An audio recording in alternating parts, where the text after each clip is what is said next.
Si tu es sûr que tu es fort, est-ce que tu as besoin d'être sur la défensive?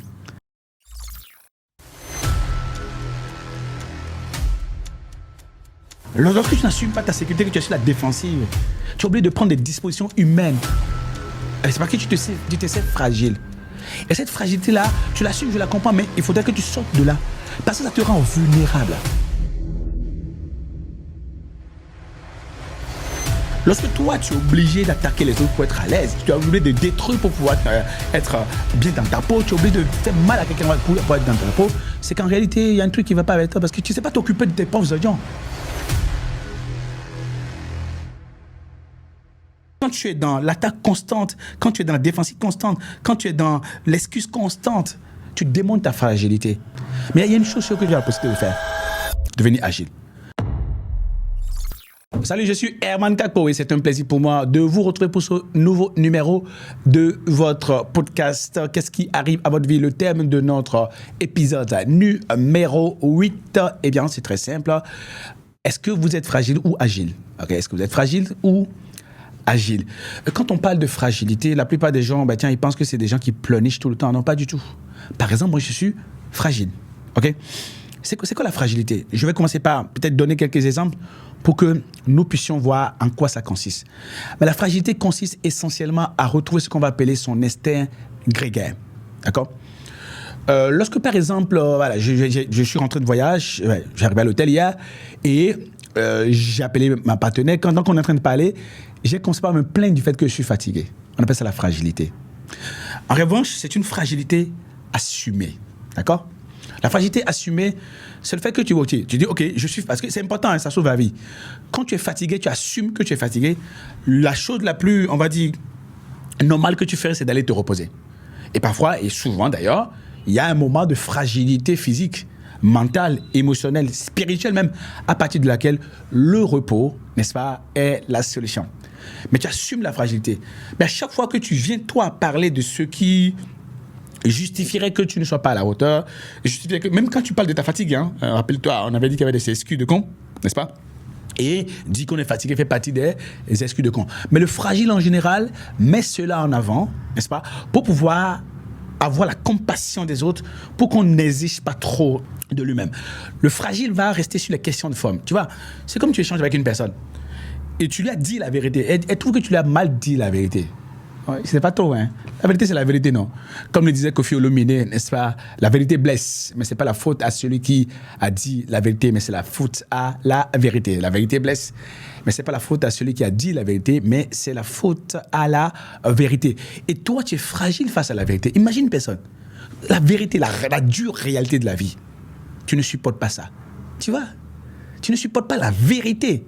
Oh my God, la vérité sur tes manquements, la vérité sur tes conneries, tes stupidités, la vérité sur tes incapacités, ton indiscipline, ton manque d'organisation, la vérité sur ton manque de courage, ton manque de confiance en toi. Tu n'aimes pas qu'on te dise la vérité là-dessus. La vérité sur la façon dont tu gères tes collaborateurs. Ça veut dire que si tu n'acceptes pas, n'est-ce pas, la vérité sur toi, tu es fragile. Tu vois? L'autre élément de fragilité, c'est quand tu es une gâchette facile. Alors, ça va te choquer, mais tout simplement, lorsque nous sommes dans la jungle, on a l'instinct grégaire, l'instinct primitif, l'instinct animal. Et cet instinct animal consiste à sur le qui-vive, qui me cherche, qui m'a touché, qui m'a frappé, qui a fait ça, qui a fait ci. Donc, à chaque fois, tu es sur tes gardes. Et dès que quelqu'un te lance un coup, tu lances un coup, etc. Parce que tu es sur la défensive constamment. Pourquoi tu es sur la défensive? Si tu es sûr que tu es fort, est-ce que tu as besoin d'être sur la défensive? Imaginons par exemple, nous sommes à l'entrée d'une boîte de nuit. Et puis il y a un mec, le gars il fait comme ça. Il te parle même pas. Quand tu vois le costaud, Digba comme on dit encore 10 fois, là même tu sais que si tu donnes pas, tu ne remplis pas les conditions, tu passes pas. Le gars il est serein, il fait pas du bruit. Quand tu es obligé d'être sur la défensive, en fait c'est une expression de ta conscience de la fragilité. Parfois on ne le sait pas. La défensive, c'est tu sais que on va t'avoir. Donc comment tu es convaincu qu'on va t'avoir? Parce que tu te sais fragile. Tu vois, je reviens de Lagos avant d'entrer au studio. Je reviens de Lagos. Et au début, tu sais, quand tu vas au Nigeria, on te dit tellement de choses sur le Nigeria que tu deviens subitement fragile, tu es sur tes gardes, etc. Et donc, le dimanche, je devais aller à l'église. Et puis j'appelle Nathan, on est parti à Lagos ensemble.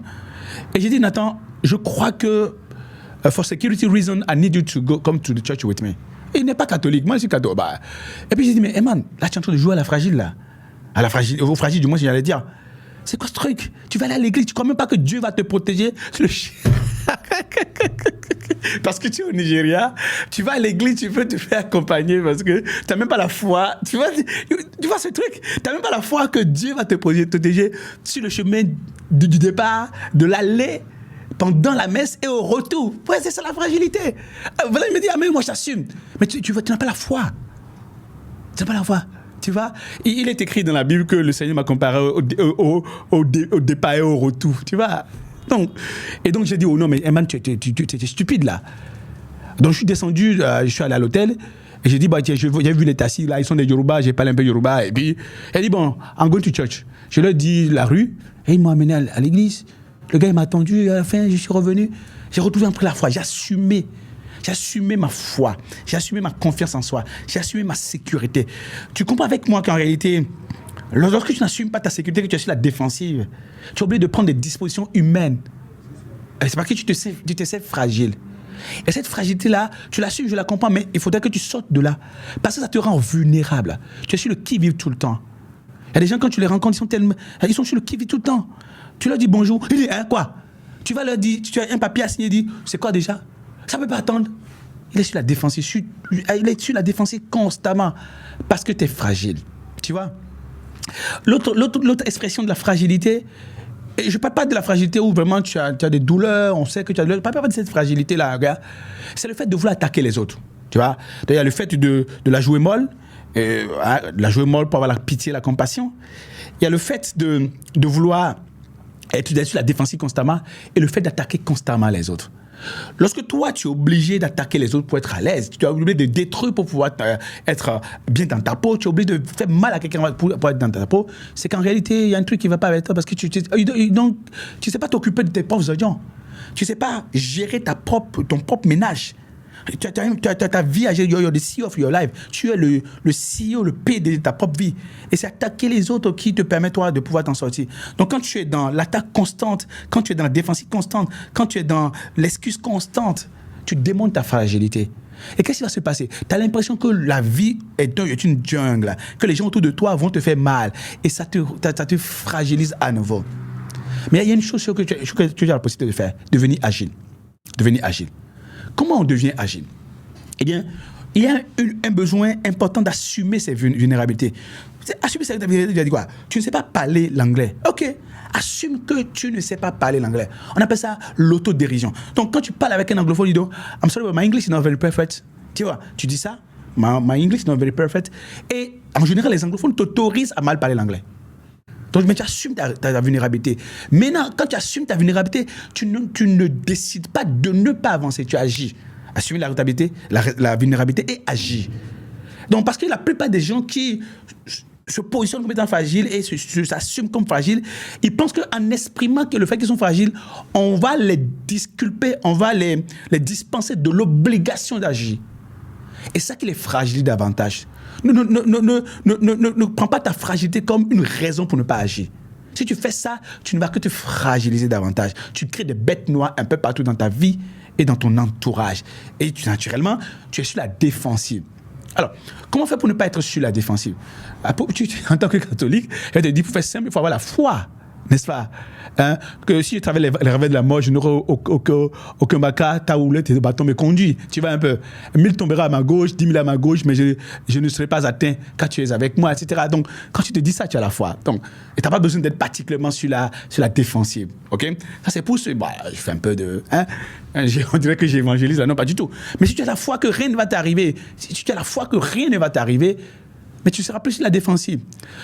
Un jour, je suivais une formation. Et le formateur dit, si tu étais sûr que tu n'allais pas échouer, qu'est-ce que tu ferais? Waouh! J'ai fait là une liste longue de choses que je ferais si j'étais sûr que je n'allais pas échouer. Et j'ai vu que j'étais libéré.